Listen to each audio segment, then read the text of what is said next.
kotse ba?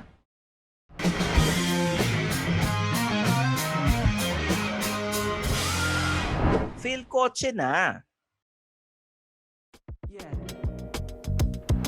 Dito sa Phil Kotse, meron kaming recurring series na New Cars in the Philippines kung saan nilalatag natin ang mga bagong kotse na launch each month. At hindi naman na bago ang minsan. Tinatapos na ng brands ang buhay ng ilang kotse. Ilan sa mga nawala sa ating market medyo recently ay yung Honda Mobilio, Suzuki Ciaz, and Nissan Juke. Hindi ibig sabihin na naligwak ang sasakyan ay wala na itong fans. Kaya kami rito sa Phil Kotse, pinag-isipan namin the old cars we wish to make a return. At syempre pa, like this video at mag-subscribe sa aming YouTube channel para naman pagpalain kayo ngayong Pasko. Syempre mauna ang pogi. Ako yun. And gusto kong ibalik ay ang, tatlo yun. Una dyan ay ang Kia Soul. Isa sa mga pinaka-distinct na sasakyan noong 2010s dahil sa boxy design nito.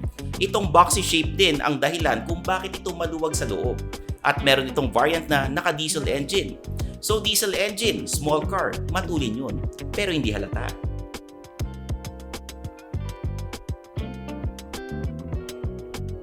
Next naman is the Honda Jazz. Ito, very recent lang ang pagkawala niya sa ating market pero nakakamiss na kasi. Talaga naman kasing walang katulad ito in terms of sportiness, appeal, and space. Ito nagpapatunay na size doesn't matter kasi ang liit pero ang luwag sa loob pero hindi ka naman bare bones sa panels. Magaan, masarap imaneho at swak sa mga road trip with barkada.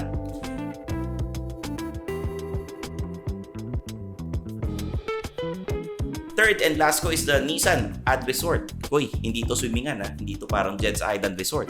Isa ito sa mga pinaka-unique na na-release sa market natin ever. Isipin mo, sedan size pero isa itong single cab pickup. Mababa ang height so madaling sakyan. Decent space sa pickup bed niya. At sa harap ay kamukha ang Nissan Sentra na very clean looking. Kaya pag nakakakita ako nito sa daan, napapalingon pa rin talaga ako.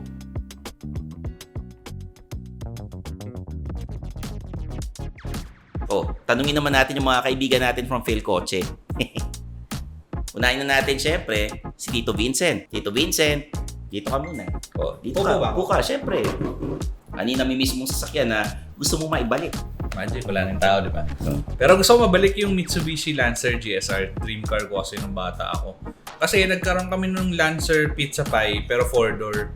Tapos, uso din nun yung Honda Civic Itlog na 2-door din. So, parang yun yung era na pag sports car, kailangan 2-door. So, nung nakita ko yung GSR, gwapong-gwapo kasi nga, Pizza Pie na Lancer, pero 2-door siya. So, pogi, sobrang pogi. Hanggang ngayon, sobrang pogi pa rin nun para sa akin. Parang ikaw, kahit matanda ka ng gwapong pa rin. Kaka 30 years old ko pa lang. You look very old for 30. Parang ako 31 lang no?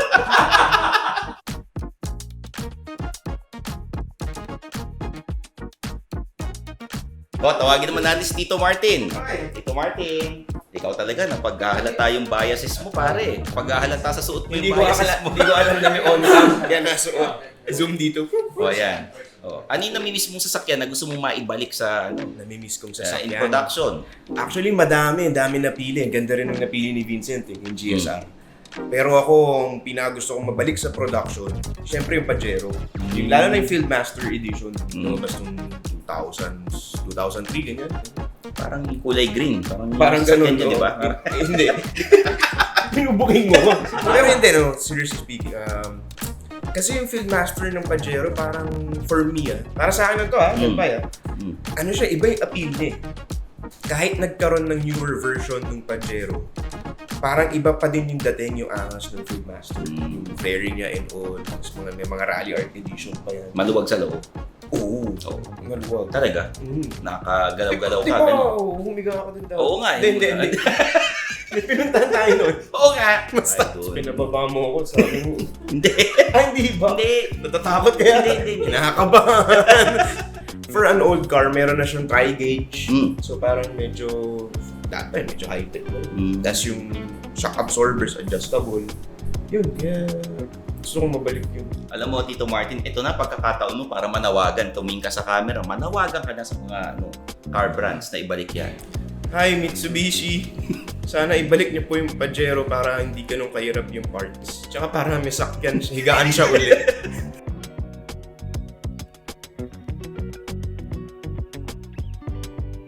Okay, Direk Chris, ano yung namimiss mong sasakyan na gusto mong ibalik? Namimiss kong sakyan? Nasasakyan? Sasakyan. Sa akin, syempre, mag-Mitsubishi ulit ako. Ang na-miss ko yung Mitsubishi L300 Versa van.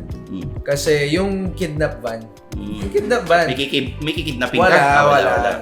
Miss ko lang siya. Gusto ko siya ibalik kasi, number one, syempre, galing siya straight from Japan.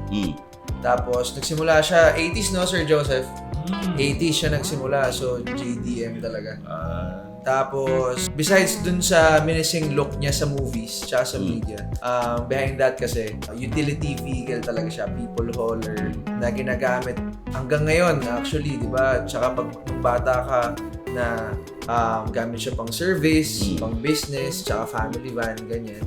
So, very versatile siya to a point na tawag dito, wala siyang masyadong cheche buraya sa loob. Pero 12-seater siya, tapos yung aircon niya nasa gilid talaga hanggang sa likod. So lahat may aircon na malalamigan.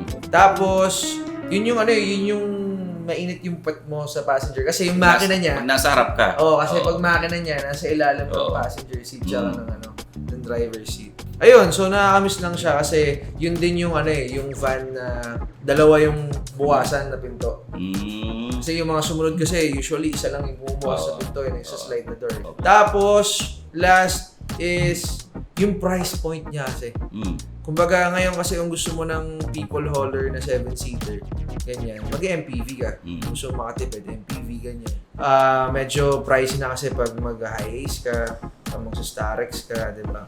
Pero yung kasi, yun yung people hauler na utility vehicle na affordable talaga.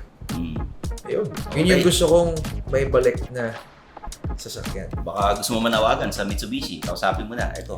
Mitsubishi! Baka naman. Gusto ko yung mga nilalabas nyo, pero pag nilabas nyo to, mas mahal ko kayo.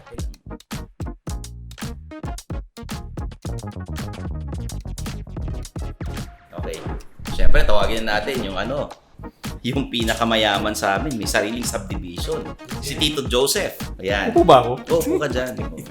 Hot seat. Okay, Tito Joseph, alam ko naman, panumpa ng Flintstones, buhay ka na. Ikaw yun eh. Huwag mo ipasa sa akin. Alam ko naman, barkada mo yung nag-imbento ng gulong. Ano yung gusto mong sasakyan na namimiss mo, gusto mo na ibalik? Di ba? Gusto ko ibalik. Kaibigan mo si Fred Flintstone di ba? Ikaw yun eh. Dalawa yung naiisip kong pwede sanang ibalik ng mga car manufacturers ngayon. Unang-una, yung Isuzu Gemini.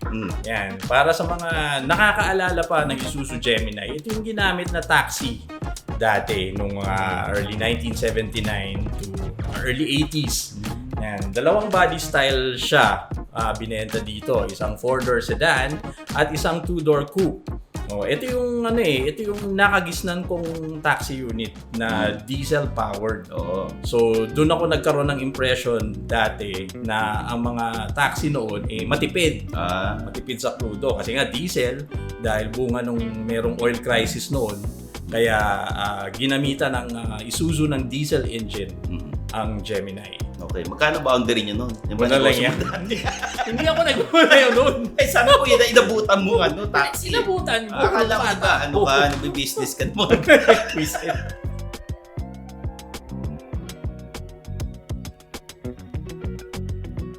Yung isa pa is yung Nissan Verita. Siguro naman naalala nyo rin to. Ito yung retro-styled na hatchback ng Nissan na nirelease noong early 2000s naman. Ang nagustuhan ko kasi dito is yung kanyang retro styling na para siyang pinaliit na London taxi. Pero siksik naman siya ng modern features tulad ng power steering, power door locks, at immobilizer. Verita, religious Ano pa? Ano yung binahagi sa'yo ni Einstein hindi mo malilimutan nung magkaklase kayo? Ito ko sa math. Gano'n. When the heat of the meat is equal to the angle of the dangle. Salamat, Tito Joseph. Mula bata hanggang sa pinakamatanda, natanong natin, kayo ba? Anong discontinued na sasakyan ang gusto nyong maibalik or namimiss ninyo? Comment kayo sa baba para makapagmuni-muni tayo. Siyempre, habang nagde-daydream, mag-subscribe na kayo sa PhilKotse dahil wala namang bayad to. So I'm your host, Stanley Chi, ang inyong senpai ng turbuhan na nagpapaalala sa inyong lahat na i-follow ako sa aking mga social media accounts at mag-subscribe sa aking YouTube channel, youtube.com/StanleyChi. Siyempre, makinig rin kayo sa aking podcast, Underpaid with Stanley Chi sa Spotify and Apple Podcast. So paano ba yan? Kita-kits tayo sa next video, dito lang sa PhilKotse. Bye-bye! Bye! Tingin kayo ron, oh. Babay kayo. Tito Joseph, sabi ko, paalam. O, yan. Thanks for watching. For the latest news, reviews, and anything you want to know about cars and car ownership, visit philkotse.com. Follow us on YouTube, Facebook, Instagram, and Spotify para hindi ka huli sa usapan. Tandaan, kotse ba?